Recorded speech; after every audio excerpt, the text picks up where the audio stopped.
You are now watching Horn of Africa News 24. Stay connected to our Facebook page and YouTube channel. Subscribe our channel, like our stories and share with your friends. Thank you.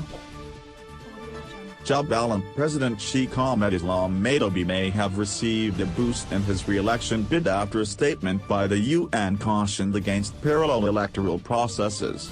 UN Secretary-General Antonio Guterres' special representative to Somalia James Swan said the federal government should use one mode of voting to avoid conflict.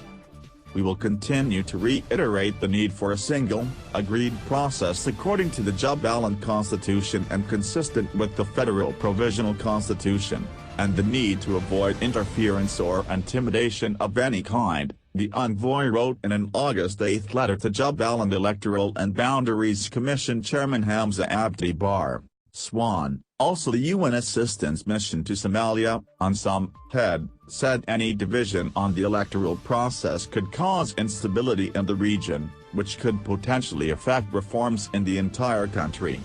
And while he urged further consultations to ensure confidence in the polls, the call against interference or violence could boost Madobe's argument that Mogadishu is a meddler.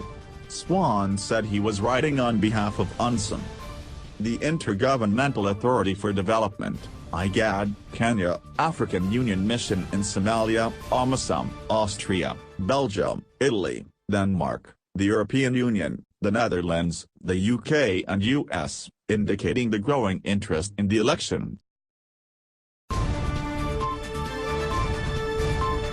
Parallel Commission. The statement came after Madobe's rivals announced a parallel electoral commission. Known as the Union of Presidential Candidates for Change in Jubaland, the group is composed of politicians, some of who have been ruled out of the contest for failing to meet the tough criteria set by the Jubaland Electoral Agency. They had demanded the relisting of the Elders' Council meant to elect MPs, arguing that it was biased and called for local and international observers. The group also wanted the formation of a parliamentary committee for elections to manage the polls. Demands rejected. The Jubaland Electoral Agency rejected the demands.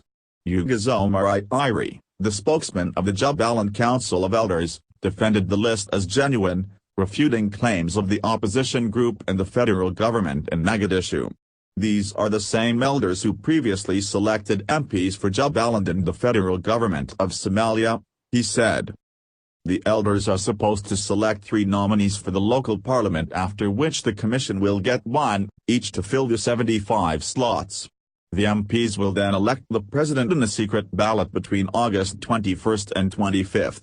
While UNSOM said it encourages consultations, it suggested that the decision to create an alternative electoral commission would be illegal. Boost for Madobe. Experts on Somalia argue that this stand could boost Madobe's chances as his allies have defended him for sticking to Jubaland laws. When it comes to regional polls and the federal system, it is always the state that has the sole responsibility of administering its elections, Abdirazak Mohammed, an MP in the Somali federal parliament tweeted. The federal government of Somalia is trying to sway the election in Jubaland in favor of its candidate in a blatant violation of our constitution. As it is by law, the incumbent appoints the Electoral Commission, which in turn appoints the Elders' Council, formed from representatives of major clans in Jubaland. The commission also sets electoral rules. On Saturday, a group of political parties including Wadajir, Ilays, Union for Peace and Development, Himelo, Nabadata and the Parliamentary Caucus of National Rescue issued a statement endorsing the Jubaland's official election dates, and cautioned against naked and negative interference. Poll security. We call on leaders of the federal government to cease their acts of hindrance and let the Jubaland agencies take charge of the security of elections, the parties said, warning unnamed countries of siding with Mogadishu. To protect security of the region and strengthen the fight against terrorism, it is essential to safeguard the stability and communal unity in Jubaland. Those challenging Madobe are Ahmed Omar Jetty, Mohammed Abdil Magan, Anab Mohammed Dahir, Abdi Hiazuddin, Ahmed Abdi, and Abdirahman Ahmed Rabi, according to the final list by the Commission. Abdonis Waserer, a former ally of Madobe, and Mohammed Tahir Marshai, who once worked with the UN, were omitted since they failed to meet the poll conditions. This is John Horn of Africa News 24 from Washington, D.C.